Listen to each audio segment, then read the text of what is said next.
quizás la astronomía todavía usa cosa no tan sofisticada, en el sentido que aún en óptica empleamos lentes y espejo, tal como se hacía hace varios siglos atrás. Y de hecho, la Unión Astronómica Internacional en el 2009 declaró ese año como el Año Internacional de la Astronomía porque se cumplían exactamente 4 siglos desde que Galileo realizó su primera observación astronómica con un telescopio muy rudimentario. Sin embargo, a pesar de ser un telescopio primitivo, muy pequeño, por primera vez en la historia de la humanidad, Galileo logró ver fenómenos y objetos que nadie jamás había visto, empezando de alguna manera, sí, la revolución científica contemporánea que hasta el día de hoy ha estado vigente y que seguramente seguirá en ese camino.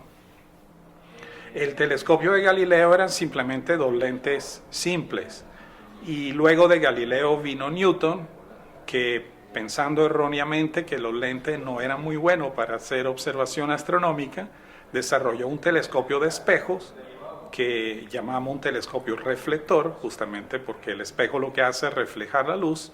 Y si nos fijamos entre Galileo y Newton, prácticamente establecieron los parámetros fundamentales de la óptica moderna, ya que los telescopios más grandes que tenemos disponibles para la observación, tanto desde la Tierra como desde el espacio, emplean ambos componentes, tanto espejo como lentes.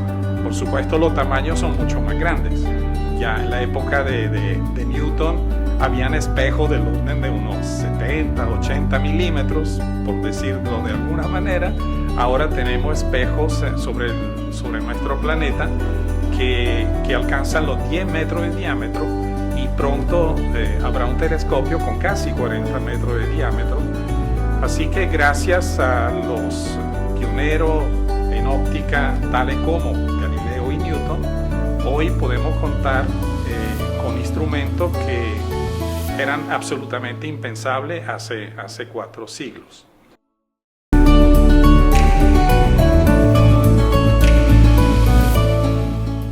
En el SIDA, desde el punto de vista teórico, digamos, de desarrollo de técnicas, está la escuela del doctor Stock, que estableció la astrometría. O sea, él trabajó mucho en la astrometría aquí y tuvo métodos de reducción astrométrica muy importantes que luego fueron utilizados por Carlos Abad. El doctor Stock fue el pionero y Carlos Abad fue su estudiante y siguió con esa técnica. Las técnicas astrométricas desarrolladas por Carlos Abad son muy importantes porque logran una precisión que no es lo estándar en las reducciones fotométricas estándar que se hacen.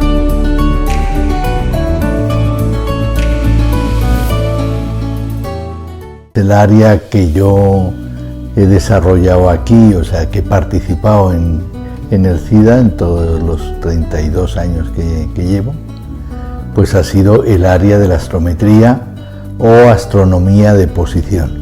Es decir, la clásica, la de ver dónde están los objetos, decir qué coordenadas tienen y uniendo con el tiempo posiciones de esos objetos a través del tiempo, en un intervalo de tiempo, uno puede ver lo que se mueve cada objeto y de ahí se van desarrollando las cosas, ¿no? Se desarrollan las asociaciones estelares, se desarrolla también la cinemática de la galaxia, el movimiento de los objetos del cielo, tanto del sistema solar como de otros sistemas o dentro de la galaxia.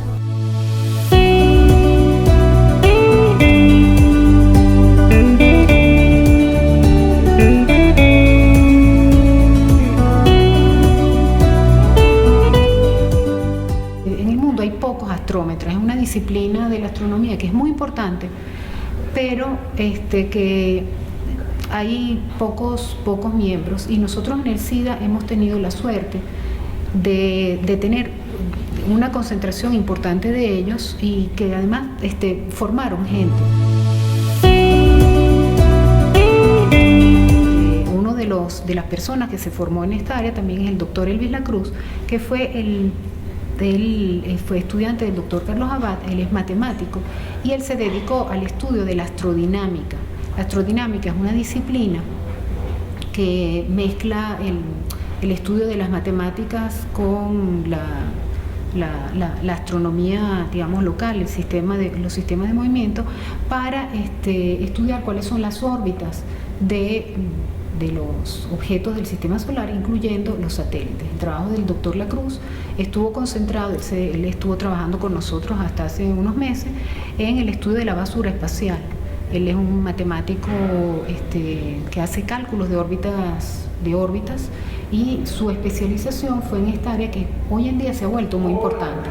La basura espacial era algo que hace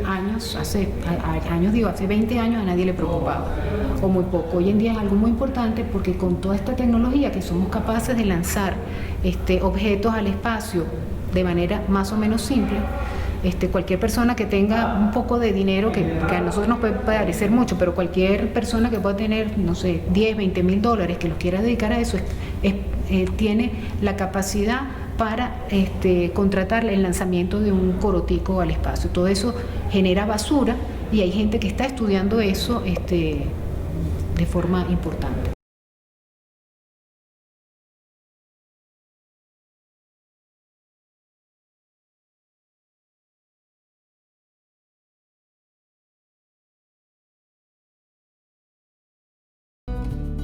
Desde el punto de vista teórico, estuvo la doctora Calvert, que estando aún en el SIDA, ella hizo unos trabajos en los cuales mostró teóricamente que las estrellas de baja masa que se están formando tienen un disco de acreción cuya atmósfera es caliente. Ella fue la primera que lo dijo.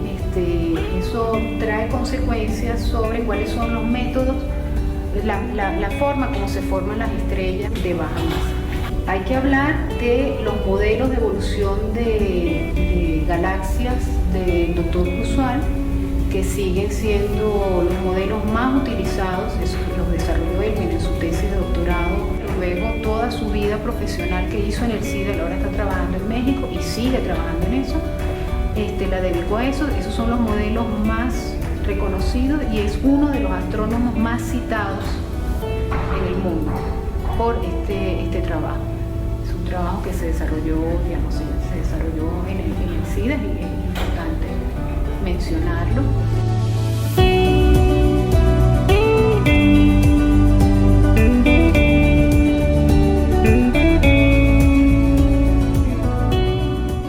Desde el punto de vista observacional, lo que marcó un hito fue una colaboración con la Universidad de Yale, la Universidad de Indiana. La ULA también colaboró en esta iniciativa y se montó este mosaico del cual estaba hablando hace un rato, un mosaico de CCD que permitió hacer un sondeo del cielo ecuatorial. Ese sondeo permitió el estudio de las estrellas RR Lyra, que empezó a hacer cativivas. Está el trabajo de César Briceño, que también, bueno, él utilizó la cámara Schmidt antes para estudiar la variación de estrellas en H-alfa, bueno, y que también es clave para el estudio de estrellas en formación. Y también con el mismo sondeo Quest, ellos han logrado hacer inventarios de estrellas jóvenes en la zona de Orión, que es esa constelación que es muy fácil ver desde este punto. Él con su grupo de trabajo, que después estuvo también Juan José Daunes, Jesús Hernández, estuvieron trabajando en eso, y hay unas técnicas muy de selección de estrellas muy detalladas que han permitido incluso el descubrimiento de estrellas enanas marrones que son muy débiles y no son fáciles. Bueno, hasta hace poco no eran muy fáciles de ver. Bueno, el trabajo de Cecilia Mateu en el estudio de objetos variables y luego ella empezó a desarrollar unas técnicas muy interesantes para ver zonas de la galaxia que están interconectadas entre ellas por propiedades físicas, aunque espacialmente no estén juntas. Ella tiene unas técnicas que permiten saber que esos objetos, estas estrellas, pertenecieron en algún momento a una población común, y eso hace que uno pueda tener un conocimiento más claro de la estructura de la Vía Láctea. También tenemos que mencionar el trabajo que hizo la doctora Caterina Vieira, quien ella se dedicó al estudio de movimientos propios de estrellas. Ella hizo un estudio muy importante en el cual logró establecer cuál es un camino de comunicación que hay entre las nubes de Magallanes y nosotros. Bueno, mi trabajo que está enfocado en el estudio de desarrollo de técnicas para estudiar propiedades físicas de las galaxias utilizando su espectro y su fotometría. Entonces, pues en eso yo sigo trabajando. Soy físico con una especialización en óptica aplicada a la astronomía y me incorporé aquí en el Centro de Investigaciones de Astronomía, CIDA, en 1979 para seguir mis estudios de física y en especial en el área de astronomía. Pocos meses después de haberme incorporado al CIDA, corrí con la suerte y el privilegio de ser asistente del director fundador de este instituto, el Dr. Jürgen Stock, en las áreas prácticamente básicas de astrometría y espectroscopía, es decir, en la posición precisa de los objetos celestes en el cielo y de sus espectros, de su composición espectral, que nos servía para saber cuáles eran sus velocidades, de cómo se movían a lo largo del tiempo, y así pues me inicié dentro de esta área y aquí en el Instituto Centro de Investigaciones de Astronomía. El doctor Jürgen Stock era una persona muy abierta, pero a la vez muy preparada y muy exigente, y bueno, él prácticamente me formó en muchas áreas, y yo fui su asistente durante más de 10 años, y los temas que se abarcaba con el doctor Stock eran muy interesantes, y no solamente de astronomía. Él era una persona incluso de muy buen humor, y le gustaba gastarle broma al personal, y bueno, y yo también a veces le restituía la broma, así que en ese sentido pues fue muy ameno el periodo que yo fui asistente del Dr. Stock. Él era una persona muy preparada en la parte de astrometría, que era la medición precisa de los objetos celestes en el cielo, y esa era una tarea que en el Observatorio Astronómico Nacional se llevaba a cabo regularmente. Se creaban catálogos de posición y esos catálogos se venían actualizando año tras año para estudiar los movimientos de las estrellas. Y además también se hacía espectroscopía, que nos permitía determinar algunos parámetros físicos de las estrellas y a qué velocidad se estaban alejando o se estaban acercando de la Tierra.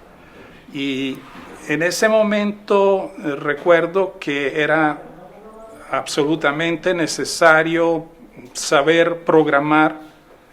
Teníamos diferentes lenguajes de programación y eso era necesario porque todos los datos que se obtenían del telescopio tenían que ser reducidos y entonces eso se hacía con unos programas muy complejos, y yo fui programador también durante mucho tiempo, y el Dr. Stock era usual que llegara con una necesidad que hacía falta un programa que hiciera determinado cálculo, y entonces pues uno tenía la tarea de desarrollar ese programa, depurarlo y asegurarse de que los resultados que se obtenían eran resultados confiables. Y también dentro del Observatorio Astronómico Nacional y del Centro de Astronomía, siempre fuimos muy reconocidos mundialmente por la calidad de los datos que se obtenían en este lugar. De hecho, cuando fue el retorno del cometa Halley, se mandó una sonda espacial a acercarse al cometa, y para que la sonda pudiese acercarse al cometa era necesario tener posiciones muy precisas, y nuestro observatorio fue uno de los observatorios que colaboraban en ese proyecto, y resulta que nuestras medidas fueron de las más precisas, y gracias a que esas medidas tenían ese nivel de calidad es que la sonda Giotto pudo acercarse con mucha precisión al cometa Halley. De manera que podríamos decir que en Latinoamérica el SIDA podía haber formado fácilmente una escuela de astrometría de precisión gracias al doctor Jürgen Stock.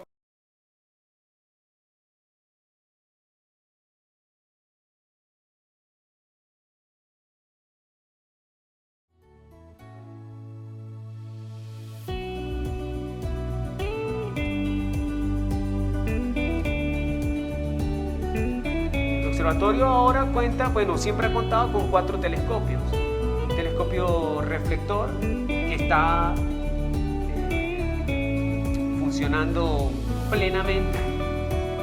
Tenemos el telescopio Schmidt, tenemos un telescopio doble astrógrafo que fue quien con el doctor Carlos Abad se hicieron los trabajos para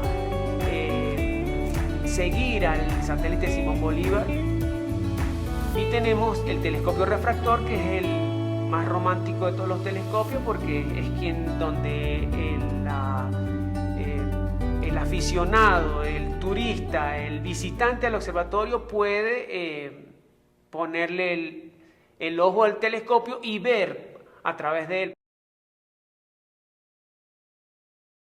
Creo que en el futuro no nos queda otra de mantener actualizados nuestros telescopios, incluso tomando en cuenta de que el Observatorio Astronómico Nacional de Venezuela es el único observatorio profesional que tenemos en el país, y que en su época representó una inversión de más de $30 millones, cuando en el año 1954 el entonces director del Observatorio Cajigal, Eduardo Roll, firmaba los contratos con 2 fabricantes alemanes para la instalación de este observatorio aquí en Venezuela. Una de las preguntas que me hacen muchos amigos y personas que me conocen, ya que saben que tengo más de 40 años aquí en el Centro de Astronomía, es que si de verdad vale la pena mantener un observatorio funcionando o simplemente fabricar nuevos telescopios cuando desde el espacio tenemos la ventaja de tener el mejor cielo posible, y que ya hay instrumentos que están en órbita que han hecho un trabajo espectacular y fenomenal, como por ejemplo el telescopio espacial Hubble o el recién puesto en órbita James Webb. Los observatorios terrestres nunca van a desaparecer porque primero son mucho más fáciles y más económicos de operar. No podemos olvidar que el telescopio espacial James Webb costó $10.000 millones y 20 años de trabajo. De manera que los astrónomos que seguirán haciendo sus investigaciones gracias también a los telescopios terrestres que están disponibles 24 horas al día y son fácilmente accesibles y pueden ser actualizados con cierta facilidad. Y creo que a lo largo de estos 40 años ha sido bien claro que si en este momento el Observatorio Astronómico Nacional sigue operativo y sigue haciendo investigación de gran calidad, ha sido gracias a la actualización tecnológica y al esfuerzo, por supuesto, de muchas personas, no solamente los integrantes del Departamento de Tecnología, sino también a todas las personas que desde el comienzo, lo que han sido investigadores, ingenieros, técnicos y obreros, han logrado poner a funcionar un observatorio a 3.600 metros de altitud con las condiciones climáticas hostiles que típicamente experimentamos en los páramos andinos. Entonces, no podemos simplemente decir que, ya que en este momento la astronomía espacial tiene un auge muy grande, muy importante, eso no quiere decir que los telescopios y los observatorios terrestres hayan perdido su vigencia. Todo lo contrario, más bien los telescopios terrestres pueden de alguna manera alertar a los telescopios espaciales cuando hay descubrimiento, ya que, por ejemplo, desde la Tierra podemos abarcar pedazos o zonas de cielo muy amplias, cosa que no pueden hacer los telescopios espaciales. Así que podríamos decir que va a haber una colaboración estrecha entre lo que es la astronomía espacial y la astronomía terrestre. Así que no tenemos otra, tenemos la responsabilidad de mantener nuestro observatorio con la mejor tecnología disponible, y para ello hará falta también nuevas generaciones, no solamente de astrónomos, de investigadores, sino también de tecnólogos. Y es nuestra responsabilidad en este momento pues formar todas esas nuevas generaciones que tendrán la tarea de mantener nuestro Observatorio Astronómico Nacional en las mejores condiciones posibles y, por supuesto, mantenerlo operativo a su máxima capacidad. Y todo lo que ha conllevado desde el punto de vista tecnológico, teórico, todos los obstáculos que se han superado, de pasar de ver el sistema solar como el centro de la galaxia, a que simplemente estamos en una rama de la galaxia, que el universo es técnicamente infinito, pero desde el punto de vista de nosotros, y que realmente pues, solamente somos un punto azul en todo el universo.